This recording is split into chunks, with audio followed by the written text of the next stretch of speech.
नमस्कार दोस्तों काफी वक्त बाद देश को एक ऐसा चीफ जस्टिस मिला है। भारत के मुख्य न्यायमूर्ति डॉक्टर धनंजय यशवंत चंद्रचूड़।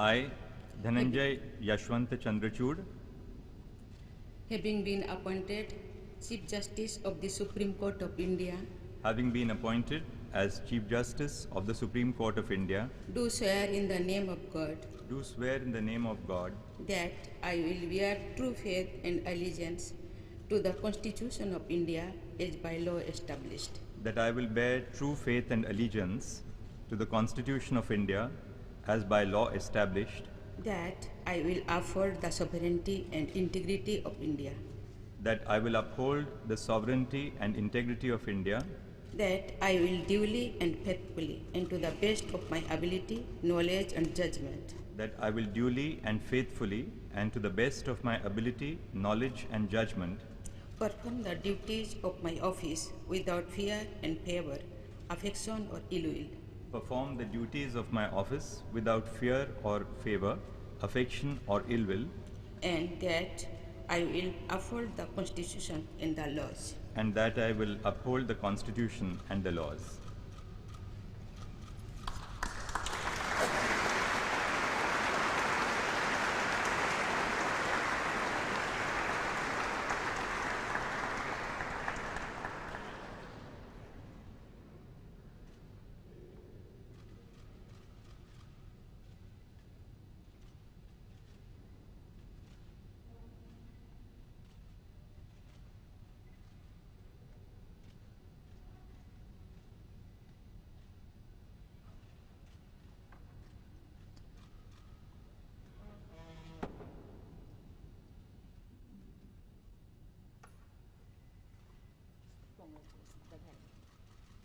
जिसके बाद में यह सवाल किया जा सकता है कि क्या आने वाले वक्त में हिंदुस्तान में इंसाफ के लिए दर दर ठोकरें खा रहे लोगों को अदालतें इंसाफ दे पाएंगी। दूसरा, क्या जिनके साथ लगातार नाइंसाफी हो रही है, क्या उन्हें इंसाफ मिल पाएगा?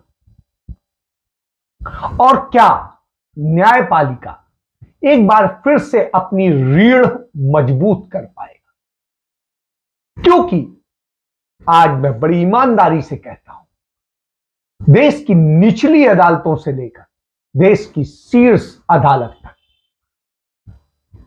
न तो कानून की रीढ़ रह गई है, न कानून के शासन की रीढ़ रह गई है, न इंसाफ की रीढ़ रह गई।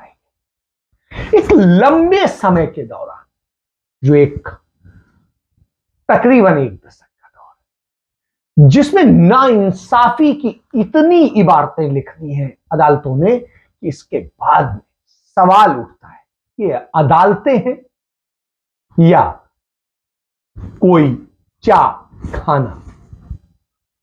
आप समझ सकते हैं मैं इतनी कड़ी बात क्यों कह रहा हूं। मैं भी सुप्रीम कोर्ट को कभी माननीय कहा करता था, जस्टिसेस को कभी मैं आदरणीय कहा करता था, हुजूर कह के संबोधित करता था। मैंने खुद वकालत की।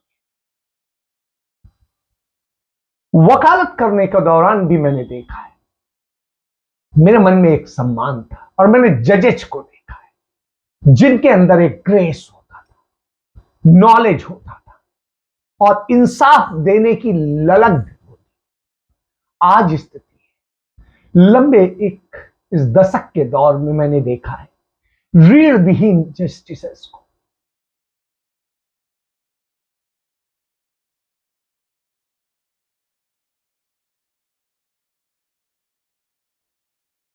घिघियाते हुए जस्टिसेस को, और खुद मैंने तमाम सारे ऐसे एडवोकेट्स को देखा जो आजकल जस्टिस भी हैं, वो मेरे पास मेरे कुछ संबंधों को लेकर के आते थे कि प्लीज आके पांव को हाथ लगा देते थे कि प्लीज चल के वहां कह दीजिए वो आपके दोस्त हैं, मदद हो जाएगी। आप समझिए, और वो आज जस्टिस बने बैठे।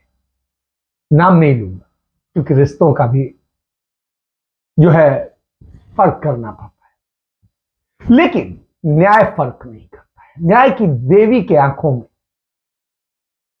ती बंधी हुई, और वो सिर्फ न्याय को देखती है, कानून को देखती है, सबूतों को देखती है, तथ्यों को देखती है, वस्तु स्थिति को देखती है, और सारी सब चीजों को मिलाकर के उसका निचोड़ तैयार करती है। किस तरह? इंसाफ की। यह उसका तरीका है। लेकिन पिछले कुछ सालों में जो हुआ, उसके बाद में मैंने खुद एक चीफ जस्टिस ऑफ इंडिया को मेल लिखा था, और उसमें लिखा था, mister chief justice of India, और उन्हें साफ साफ कहा था, मैं आपसे अपील नहीं कर रहा हूं, मैं आपसे कह रहा हूं कि सच ये, और आप नहीं कर रहे हैं। मैंने एक आर्टिकल लिखा था जिसमें लिखा था, भगवान मत बनिए मिस्टर सुप्रीम कोर्ट, इंसाफ कीजिए। तो आप समझ सकते हैं, मैंने कभी बख्शा नहीं। मेरा मानना था कि सर्वोच्च अदालतों को उच्चतम मानदंडों का वो होना चाहिए। कांग्रेस शासन था उस दौर में, मैंने एक आर्टिकल लिखा था, और उस समय भी मैंने सुप्रीम कोर्ट के कुछ जस्टिसेस के वो थे, उनको लेकर के बिल्कुल टारगेट किया था कि दागदार न्यायपालिका। आप समझ सकते हैं। तो इसलिए किसी उस तथ्यों पे बात, जो सही है वो सही है। यदि आज कांग्रेस सही है, सही दिशा की बात कर रही है, सही नीतियों की बात कर रही है, तो मैं उसके साथ खड़ा हूं। कल 2014 के पहले तक जब लगता था कि भारतीय जनता पार्टी सही बातें कर रही है और उसके अपने जो दावे हैं किए जा रहे हैं, जो मुद्दे बताए जा रहे हैं वो सही है, तो मैं उनके साथ खड़ा हूं। मैं हर उस शख्स के साथ खड़ा होऊंगा जो सही बात करेगा, और खुलकर खड़ा होऊंगा। आप चाहे मुझे किसी भी पार्टी कर दे, हालांकि मेरा कोई संबंध नहीं है, मेरा कोई बैकग्राउंड भी किसी पार्टी से। तो सीधी सी बात है, परिवार के तमाम लोगों का लगाव है भारतीय जनता पार्टी से, लेकिन मैं सच बोलना बंद नहीं कर सकता हूं इस दबाव, रिश्तेदारियों के दबाव में सच बोलना नहीं बंद कर सकता कि भाजपा में मेरे बहुत सारे रिश्तेदार हैं, तो मैं उसको छोड़ दूं। यही हुआ है, यही जस्टिस डीवाई चंद्रचूड़, जिन्होंने भारत के 50वें चीफ जस्टिस ऑफ इंडिया के तौर पर आज पदभार संभाला। आप ये समझिए, ये वो शख्स है जो 44 साल पहले, पिता जो है इनके जब चीफ जस्टिस बने थे, तो उस दौर की बात, तो ये पहले व्यक्ति हैं जिनके पिता चीफ जस्टिस ऑफ इंडिया रहे और बेटा भी उस जगह पहुंचा, और उसने अपने पिता का नाम खराब नहीं किया। हिंदुस्तान में सबसे ज्यादा वक्त तक चीफ जस्टिस ऑफ इंडिया रहने का पूरा जो श्रेय है वो इनके पिता को ही जाता है। वो 7 साल से अधिक है, आप समझिए। और उन्होंने उस दौर में इंसाफ की इबारतें लिखी, लेकिन बेटा भी कम नहीं। वो जब जस्टिस बना और कुछ फैसलों को लेकर के जो इसमें उनके पिता के फैसले थे वो इत्तेफाक नहीं रखते थे, तो उन्होंने उस फैसले को बदल दिया। तो ये जस्टिस डीवाई चंद्रचूड़, जब ये chief justice Allahabad high court के चीफ जस्टिस थे, उन दिनों मेरा वहां जाना हुआ, चूंकि कुछ रिलेशन के लोग थे, तो वहां मिलना हुआ, और मिलने के दौरान मैंने इनको पहली बार निजी तौर पर, उन्होंने बिल्कुल कभी घेरने से परवाह नहीं की। तत्कालीन अखिलेश सरकार पे जब भी आया उन्होंने सवाल किए और पूरी तरीके से उन्हें बताया, आईना दिखाया। तब भाजपा के लोग उनका गुणगान करने लगे, लेकिन वो गुणगान नहीं कहते, काम करते। जब वो दिल्ली आए, सुप्रीम कोर्ट के जस्टिस बने, तो उसके बाद उन्होंने उस ढंग से कहा, यह नहीं कि भारतीय जनता पार्टी के दबाव में डर के काम करे, जैसे अभी पिछले कई सारे चीफ जस्टिस की स्थिति यही रही। किसी पार्टी, किसी संगठन, किसी के उसके दबाव में नहीं। और उन्होंने आज शपथ ग्रहण के पहले जा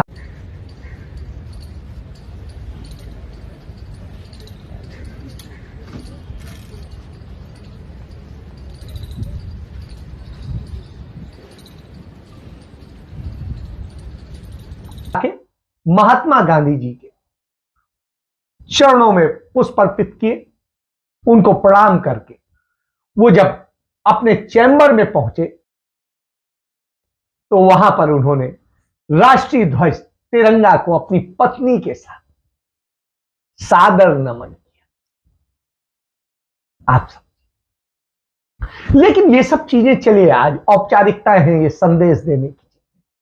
उन्होंने कुछ चीजें भी कही, उनकी प्राथमिकताएं क्या है, तो इन सब प्राथमिकताओं पे बात करें। काबिल वकील, काबिल जस्टिस सब कुछ है, लेकिन आपको याद होगा अप्रैल के महीने में हमारे देश में के जो अटॉर्नी जनरल ऑफ इंडिया थे, उन्होंने एक चीज कही थी कि हिंदुस्तान के अंदर 20 मिलियन से ज्यादा केस लंबित, 20 मिलियन से ज्यादा केस लंबित हो तो निश्चित रूप से एक चिंता का विषय होता है कि इन्हें कैसे निपटाएंगे और क्या करेंगे। जस्टिस डीवाई चंद्रचूड़ का यह रिकॉर्ड है कि वो रात 9 बजे तक बैठ करके उन्होंने सुप्रीम कोर्ट खोली है, और किसी बड़े व्यक्ति के लिए नहीं, सामान्य जो भी केस की सुनवाई कर रहे थे उसको पूरा करने के। जब वकील साहबान ने कहा कि टाइम बहुत हो गया तो उन्होंने कहा तो फिर आप जा सकते हैं, मैं तो सुनवाई करूंगा। वकील साहबान ने टाइम मांगा कि वो एक डेट दे दिए, उन्होंने कहा केस इतने पेंडिंग है, डेट नहीं, सुनिए, आइए तैयारी कीजिए। तो ये एक चीज रही है। इसलिए ऐसी स्थिति में के वेणुगोपाल जो सॉलिसिटर जनरल ऑफ इंडिया थे, उन्होंने चिंता व्यक्त की, और उस समय जो अटॉर्नी जनरल ऑफ इंडिया और solicitor general of Tushar Mehta वो भी मौजूद थे। और इस स्थिति में सुप्रीम कोर्ट को उन्होंने बताया था कि किस तरीके से उस कार्यक्रम में कि इतने केसेस पेंडिंग है, 40 मिलियन से अधिक जब केस पेंडिंग हो उस स्थिति में करोड़ों लोग भटक रहे हैं, इंसाफ न मिल रहा हो, ना इंसाफी चरम पर हो, उस स्थिति में फैसला तो जस्टिस डीवाई चंद्रचूड़ से एक ही उम्मीद की जा सकती है। आज वो जब चीफ जस्टिस के तौर पे आए और उन्होंने मीडिया के सामने शपथ लेने के बाद जो कहा वो अपने आप में नजीर है, कम लोग ऐसी बात करते। उन्होंने कहा देश के आम लोगों की सेवा करना ही मेरी पहली प्राथमिकता है, रजिस्ट्री न्यायिक प्रक्रिया में सुधार करूंगा, मेरे ये शब्द नहीं मेरा काम बोलेगा। तो एक ही बड़ी चीज है कि मेरे शब्द नहीं मेरा काम बोलेगा। और आज ही आप जाइए सुप्रीम कोर्ट की साइट पर, वेबसाइट पर, तो देखिए आज से ही वहां पर शुरुआत हो गई है। साइट पर बिल्कुल स्पष्ट तौर पे सामने आ गया है कि कितना लाइव स्ट्रीमिंग से सुना जाएगा, कितना फिजिकली सुना जाएगा। कोशिश करने की तो कोशिश करने वाले की हार नहीं होती। तो यह स्थिति है। तो सुप्रीम कोर्ट में एक पहला मौका है कि जब पिता और उसके बाद बेटा सेम पद पर बैठा हो, तो आप समझिए कि पिताजी भी करीब 7 साल चीफ जस्टिस रहे, जो अब तक हिंदुस्तान में सबसे ज्यादा है, और उनकी रिटायरमेंट के 37 साल बाद बेटा आज उसी पद पर बैठ रहा है। तो उस पिता को शायद स्वर्ग में भी सुख मिल रहा होगा कि मेरा बेटा ये रहा है। आप उनके तमाम चर्चित बयान भी रहे। उन्होंने सितंबर 2022 में कहा था हम नहीं चाहते कि सुप्रीम कोर्ट तारीख पे तारीख वाली अदालत बने, वो इंसाफ करे। तो यह उन्होंने फरवरी 2020 में कहा था असहमति पर अंकुश के लिए सरकारी मशीनरी को लांघने ना डर की भावना पैदा करता है। असहमत को राष्ट्र विरोधी कहना लोकतंत्र पर हमला है। और उन्होंने कहा था नहीं,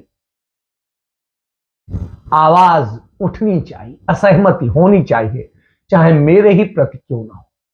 अगस्त 2018 में उन्होंने कहा था अलग विचार लोकतंत्र के प्रेशर कुकर में सेफ्टी वाल्व की तरह होते हैं, इसे पुलिस की कड़ी ताकत से बांधा नहीं जा सकता है, नहीं तो ब्लास्ट हो जाएगा।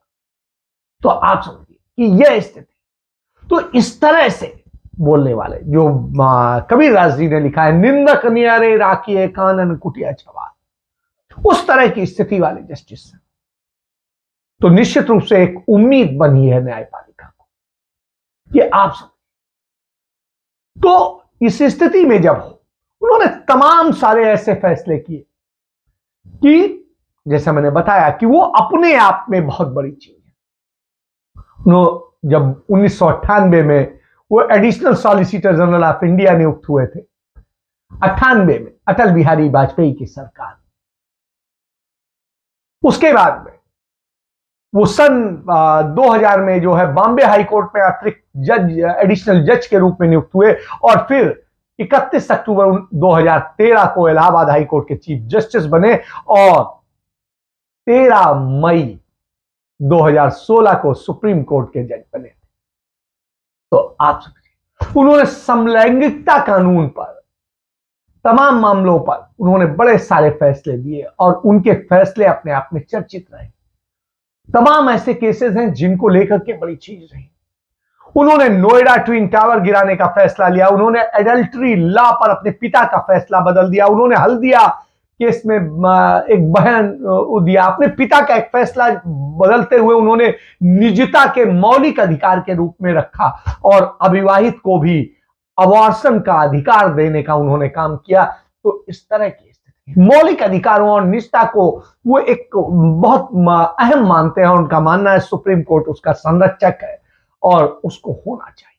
तो ऐसी स्थिति में जब देश में अन्याय का शासन हो रहा, उनके पिता के लिए काम करना आसान था, क्योंकि उस समय की सरकारें अदालतों के कामों में हस्तक्षेप नहीं करती थी। लेकिन इन दिनों आप देख रहे हैं जो देश के कानून मंत्री हैं वो खुलेआम सुप्रीम कोर्ट को तमाम तरह से चुनौती देते घूम रहे हैं, जिनका काम है कि सुप्रीम कोर्ट को, न्यायपालिकाओं को सशक्त बनाना और उनको असिस्ट करना, जिससे वो बेहतर काम कर सके, इंसाफ दे सके। तो वो किरण रिजिजू जगह जगह अपने एजेंडे को सेट करते घूम रहे हैं, जो भारतीय जनता पार्टी आरएसएस का एजेंडा है, जो तानाशाही का एजेंडा, उसके लिए वो बिल्कुल बौखलाए हुए हैं। वो कलेजियम सिस्टम से नाराज है, वो दूसरी और बहुत सारी चीजों को लेकर, और इसी कारण से सुप्रीम कोर्ट की तमाम फाइलें वो लेट कर देते हैं, और जिससे कि लोगों को नाइंसाफी हाथ लगती है, इंसाफ नहीं मिल पाता। तो इस तरह की स्थिति जब प्रधानमंत्री से लेकर सब सुप्रीम कोर्ट को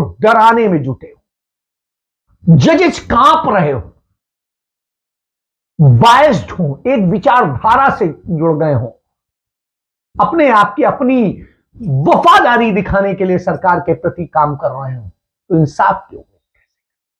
क्योंकि सुप्रीम कोर्ट किसी उससे डरती नहीं। संविधान में उसके लिए जो व्यवस्था की गई है वो यही की गई है कि बगैर किसी डर के निर्भीक होकर आप काम कीजिए। आपके खर्चों में भी सरकार बहुत कटौती नहीं, जो उचित खर्चे हैं वो देने ही पड़ेंगे। और इसीलिए भारत के जितने ये उच्च न्यायालयों और सुप्रीम कोर्ट के जजेज हैं, उनकी सैलरी, वेतन, भत्ते सब भारत की संचित निधि से दिए जाते हैं, कि आपको कोई परवाह नहीं। रिटायर होने के बाद भी चीफ जस्टिस ऑफ इंडिया देश के कैबिनेट मिनिस्टर के रैंक की पोर्टफोलियो और जो प्रोटोकॉल का होता है, तो इसलिए उसे किसी राज्यसभा जाने की जरूरत नहीं है, जैसा आपने देखा पिछले कुछ लोगों को कि किस तरीके से उन्होंने गुलामी की स्थिति की। तो उसे जरूरत नहीं, इतनी सैलरी और उसके बाद में पेंशन और सब कुछ मिलता है, तो तमाम सारी चीजें ऐसी स्थिति। लेकिन नाइंसाफी हो रही, अल्पसंख्यकों को खत्म करने की कोशिश हो रही है, दूसरे और तमाम सारी चीजें हो रही जो चिंताजनक है। और जब ये चिंताजनक, ऐसी स्थिति, बहुत सारे केसेस हैं जहां मौलिक अधिकारों को हनन करने वाले कानूनों को सुप्रीम कोर्ट ने ही मान्यता दे दी, तो निश्चित रूप से चिंताजनक है। ऐसा कैसे होगा? बहुत बड़ा कार्यकाल नहीं है, 1 साल का कार्यकाल है, लेकिन 1 साल उम्मीद करते हैं कि अब रीढ़ विहीन न्यायपालिका नहीं, और ये जरूरत है, क्योंकि लोकतंत्र भी खतरे में। विपक्षी नेताओं को जबरन निशाना बनाया जा रहा है, जांच एजेंसियों को से डरवाया जा रहा है। तो यह है स्थिति। डरता कौन? डरते वही हैं जो चोर होते हैं। राहुल गांधी लड़वा है, उनको जब वो जांच एजेंसियां परेशान करती हैं तो आ जाते हैं सड़क पर। क्यों? क्योंकि उनके अंदर बूता है, वो सबूत देते हैं, वो चीजें देते हैं कि हां कर लो मुझे गिरफ्तार, ये गलत हूं मैं, लेकिन सबूत तथ्य ये हैं। हिम्मत नहीं पड़ती, हिम्मत नहीं पड़ती। वो भारत जोड़ो यात्रा पर निकले हुए इंसाफ की बात कर रहे हैं, नफरत खत्म करने की बात कर रहे हैं, भाईचारे की बात कर रहे हैं, सबको जोड़ने की बात कर रहे हैं। जब ये हो रहा तो निश्चित रूप से ऐसे वक्त में न्यायपालिका का निष्पक्ष होना बेहद जरूरी, चुनाव आयोग का निष्पक्ष होना जरूरी। हालांकि चुनाव आयोग तो हमारे यहां पहली बार मैं देखता हूं पिट्ठू बन गया है। मुझे शर्म आती है। एक समय में गर्व होता था, टीएन शेषन जैसे लोग भी होते जिस कुर्सी पर बैठे हो, उस कुर्सी पर आज राजीव कुमार जैसे लोग बैठे, जिनको मैं निजी तौर पर भी जानता हूं। चले, इसलिए जिक्र नहीं ज्यादा करूंगा। तो आप समझिए ये अंतर है, ये अंतर है। जिस कुर्सी पर कभी अटल बिहारी वाजपेयी, इंदिरा गांधी, पंडित जवाहरलाल नेहरू जैसे बड़े लोग बैठते थे, मनमोहन सिंह जी जैसे योग्य लोग बैठते थे, उस पर आज नरेंद्र मोदी बैठे, जिनकी 70% बातें ही झूठी होती। नितिन गडकरी ने देखिए कहा कल कि मनमोहन सिंह के आर्थिक सुधारों के कारण ही देश बन पा रहा है, काम कर पा रहा है। तो आप समझिए कितनी बड़ी चीज। और ये वही पार्टी के हैं जो पार्टी के लोग मनमोहन सिंह को बदनाम करने की कोशिश करते थे, उनकी सरकार को, उनको जाने क्या क्या लांछन देते थे। तो ऐसी स्थिति, इस स्थितियों में जाने, क्योंकि देश बेरोजगारी से जूझ रहा है, महंगाई से जूझ रहा है, तमाम सारे असमानताओं से जूझ रहा है, आर्थिक सामाजिक सभी स्थितियां हैं, नफरत पूरा चरम पर है। और ये सब क्यों है? क्योंकि सरकारी नीतियां, नरेंद्र मोदी सरकार की नीतियों ने ये बर्बादी थोपी, कोई और नहीं कहा। और उसके बाद वो प्रचार जीवी है, सिर्फ प्रचार के लिए काम करते हैं, प्रचारक रहे हैं के आरएसएस। उन्हें पता नहीं है बनाया कैसे जाता है, क्योंकि बनाया है नहीं, उन्होंने बिगाड़ने का काम किया है। बनाने वाले आज सत्ता से बाहर। तो निश्चित रूप से यह तकलीफ दे स्थिति, और जब यह स्थिति हो तो उस स्थिति में सवाल लाजमी, तब हमें देखना पड़ता है कि कहां क्या जा रहा है। सुप्रीम कोर्ट यदि सुधरेगा तो मुझे उम्मीद है कि कुछ और भी चीजें, क्योंकि बेलगाम शासक पर सर्वोच्च न्यायपालिका ही लगाम लगा सकती है। तो इस उम्मीद के साथ मैं बधाई देता हूं और उम्मीद करता हूं कि जस्टिस चंद्रचूड़ इतिहास रचेंगे, और इतिहास, स्वर्णिम इतिहास में जिनका नाम लिखा जाए वो चीफ जस्टिस बनेंगे। उस तरह से नहीं जैसे अभी पिछले कुछ जस्टिसेस की स्थिति रही। तो इसके साथ मैं अपनी बात समाप्त करता हूं और उम्मीदों के साथ में नए सूरज को देखने की बात करता हूं, क्योंकि कल ग्रहण निकल गया है, आखिरी ग्रहण था। अब ग्रहण नहीं लगना चाहिए। जय हिंद, जय भारत, वंदे मातरम।